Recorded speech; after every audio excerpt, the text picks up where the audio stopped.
If I exorcise the spirit, I'm sure Hanako's face will return to normal too. We have officially reached the point of human evolution where the children of today yearn for the 2020 lockdown. I can hear the deafening wails from miles and miles and miles away. I'll be trying to sleep at night, but I cannot lay to rest while the cacophony of sobs and wails bleed through my walls. At night, I heard the cries of children sick and dying, and I would scream into the night, "Shut up! Shut up, children! Shut up, children!" Unless you were in a coma for the past 4 years, then you are aware of what happened in 2020, so I'm not going to bore you with the details, okay? We all know. Let's just say that 2020 was a movie, specifically World War Z and Bird Box, and maybe The Cat in the Hat. I don't know, that's a horror movie, right? Guy looks scary. The point is that we have officially reached the point where people are looking back at 2020 and they have these rose-colored glasses surgically attached to their faces now when they think about it, and it's really strange, and I don't know what happened, and I need you guys to stop immediately. Thank you. I'm not going to let you guys rewrite history and romanticize that cesspool of a year. It was not that great. Please stop that.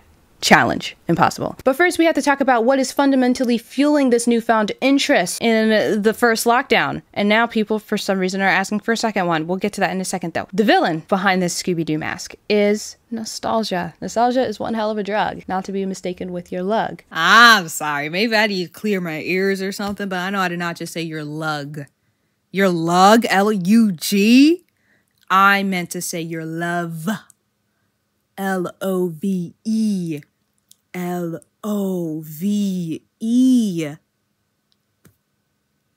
This is so embarrassing. Which is also a drug that was discovered by the smartest scientist I know, Kesha. Nostalgia is one of the two things that sells very, very well in capitalism. The other thing being sex. If you cannot arouse their bodies, you have to arouse their minds. Erections.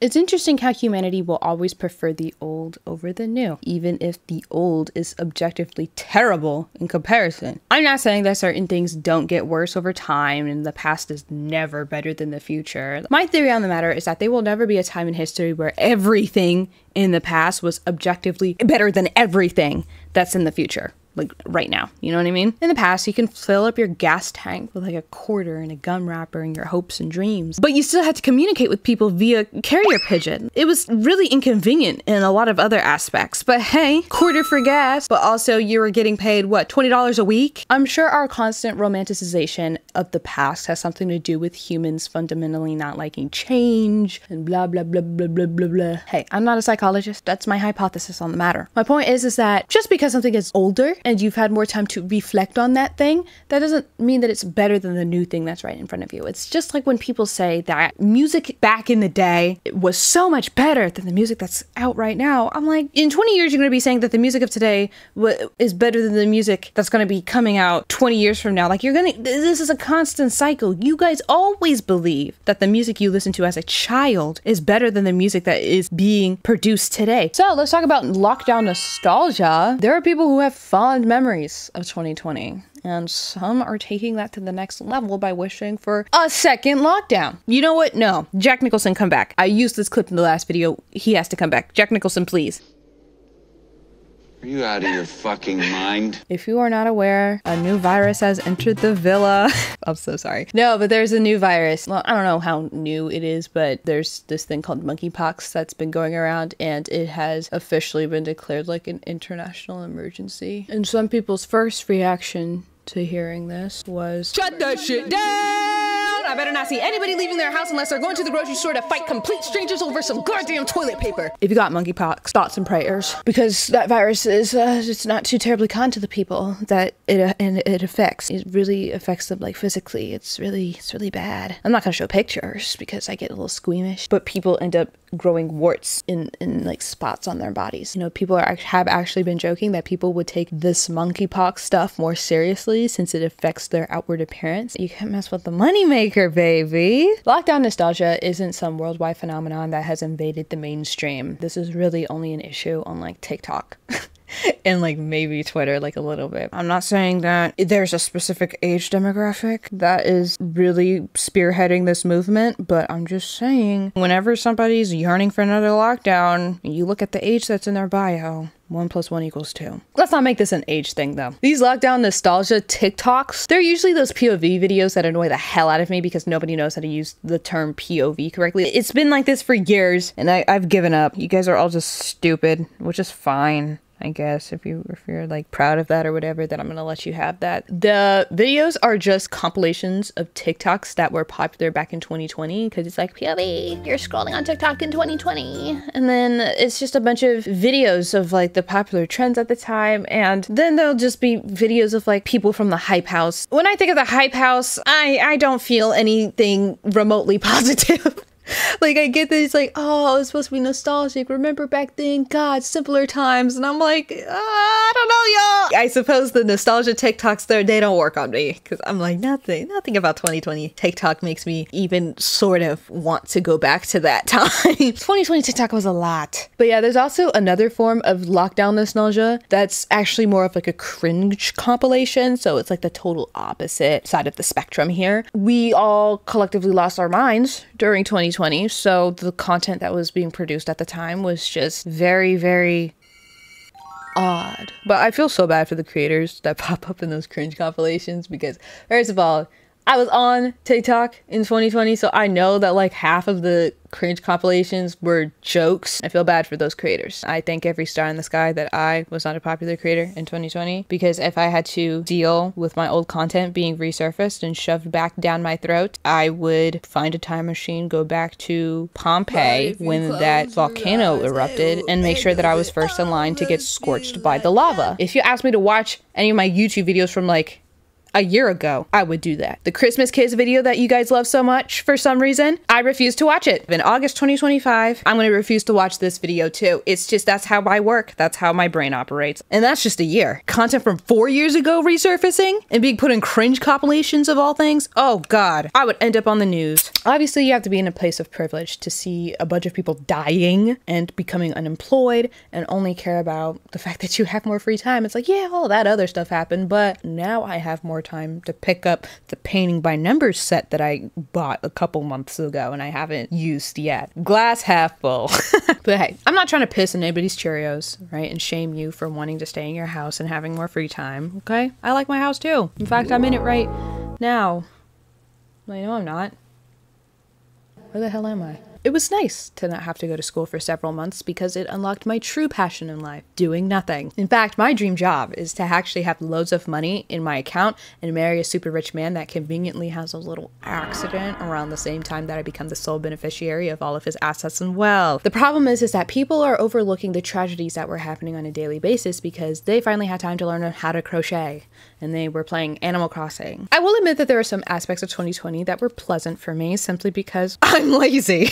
I was a senior in high school when the lockdown happened and I graduated in 2020. It was a drive-through graduation. Some people didn't even have that. They had to get their diplomas sent through the mail and that was that on that. But yeah, at least I got a drive-through graduation. Hey, I can't say that I was too terribly upset about that because there are over 500 people in my graduating class. I can't say that I was too terribly eager to sit through 4 hours worth of names and a corny speech from our valedictorian about how we're moving on to the next chapter of our lives. I sound like a hater because I am. I hate speeches with like decaf humor laced into them because 9 times out of 10 the speaker is just too monotone for the jokes to land, and so it's miserable for everybody. Like, you look miserable. Are you okay? Do we need to put you down in the back like Old Yeller? I would like to say, for the record, I encourage everybody to write their dissertations about how 2020 affected them, because you're gonna do it anyway. Because whenever I talk about stuff that happened to me, you're like, let me make this about me! I'm honored that you guys feel comfortable enough to info dump in my comment section. We're able to be so naked, honest, and revealing. Come back to my place, maybe get a little more naked, honest, and revealing?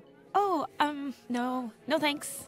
What about you? Yeah, okay. 2020 for me, very interesting time for me. For starters, I was watching a lot of TV, so I can't say that I was too terribly productive. That was pretty much the majority of it. It was just watching TV. Avatar: The Last Airbender, it was added to Netflix at the beginning of lockdown, and I ended up in this never-ending cycle of binging the show, and restarting it and binging it all over again. So I would watch all 3 seasons of Avatar: The Last Airbender, and then the second that I finished the show, I would just restart the whole show again and then binge watch all 3 seasons. And I just kept doing that for 2 weeks straight. 2 weeks of my life was dedicated to Avatar: The Last Airbender. I don't know what happened. I was in a weird trance and I couldn't wake up. It was really, really weird. It wasn't all unproductive though. I also ended up going to a couple Black Lives Matter protests during that time because that was a movement that was actively happening, on top of the fact that people were getting sick and people were getting laid off left and right, and they weren't having money, and people were unemployed and they couldn't afford to pay their bills. Like, there was a lot of things that was happening. Listen, don't get me wrong. I loved that I was able to rot in my room and watch over 100 episodes of Black Clover in a really concerning amount of time. Very short and very concerning amount of time. But I wouldn't hypothetically sacrifice the lives of others for the opportunity to do that again. That was great. Not healthy,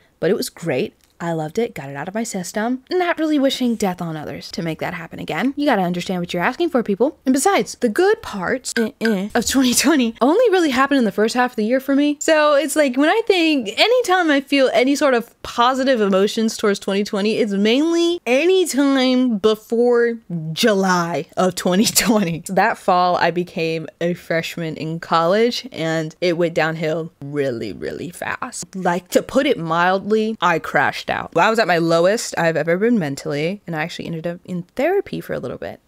So that was fun. I wouldn't be here with you right now if I didn't lose my mind. My story isn't unique by any means, okay? People have expressed their fears about a potential lockdown happening again because they were also at an all-time low during the first lockdown. Some people do not have great lives at home. They heavily rely on the ability to work or go to school in order to limit that amount of time that they have to spend at their house. Everybody's home lives were great, okay? Listen, I personally love the idea of being holed in my house for long periods at a time. Some people genuinely cannot stand their families. I don't blame them for not wanting another lockdown. At the end of the day, I believe that people crave freedom, and some people are able to find that freedom while being locked inside of their homes for months at a time, while others find freedom in being outside with other people. The essence of this concept makes sense, but we cannot cross our fingers and toes for another lockdown, because some of you guys don't even know what you're asking for. It's no secret that the United States sucks at being empathetic and following protocol in order to deal with diseases. You do know that the first lockdown was only supposed to be for 2 weeks, and we couldn't even do that. The government also, it just isn't too fond about locking down the country again because they don't want to be doing all that shit every couple of years. Like, what is this, the Olympics for viruses and plagues? They saw how people responded to the first lockdown and they were like, hell no, we can't do that again. You guys all lost your minds the first time. We're not doing that again. And so I think it'll be really, really bad. Like, it'll have to get really, really bad if there was a second lockdown. Like, I think that would be the only reason why a second lockdown would exist. And I just don't think that's worth it. Personally, not to be that person, but you're asking people to drop like flies so you could play Minecraft in your room all day and make a popular role-playing server around it. Really? Thank God a second lockdown isn't happening in our imminent futures, because I would hate to see anything like that manifest into reality. Not again. I feel like I'm talking in circles. I mean, it's partially because I am. Here's the TLDR. Lockdown wasn't that great. People are dying. I spent my free time learning how to do TikTok transitions and learned about science via the anime Dr. Stone, which is actually really, really good. Now everything's about you. Butter, eggs, IBS medication, adult diapers. I think those last things for just my grocery list. How did those get in here? Anyway, that's the video. Thank you so much for watching it. All right, it was a short and sweet one just for you. You're welcome. Didn't listen to the album, by the way, if that's what you're asking. But yeah, thank you so much for watching the video. If you like the video, give it a like, subscribe, do whatever you want. I don't care what you do. All the links to my social medias will be linked down in the description. If you'd like to follow me elsewhere, I've been streaming like every single day on twitch.tv/WURLD with 2 R's, not by choice. I will see you guys when I see you. Thank you so much for being here. Okay, bye. All right, I'm gonna have to suit up for this one. This should do it. All right, then I'm gonna need a mask. Where are my big sunglasses?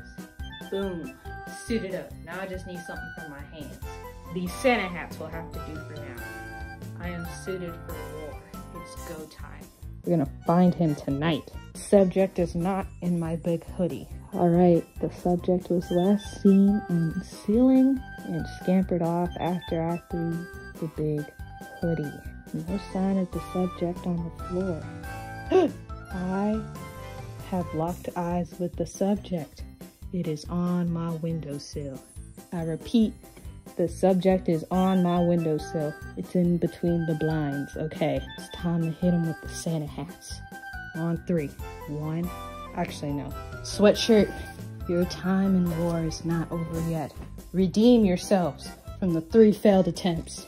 Are you ready? Smother that moth. 3, 2, 1. Jump on the bed on 3. 1, 2, 3.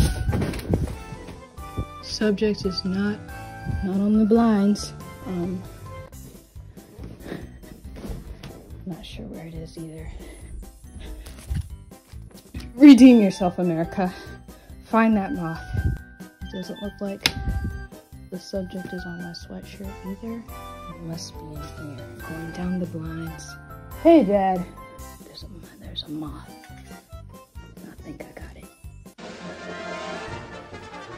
There he is. No! Die! Where'd he go? You're just gonna let him get away? Again? Where'd he go? You don't see it. Hey, Dad! No! We lost him! And he was still alive! It wasn't a very well thought out plan, was it? I would have had someone to kill it. There's a window right in this person. No! You see what happened? See what had happened was, it was on the blinds, right? And then I had like one of my sweatshirts, and then,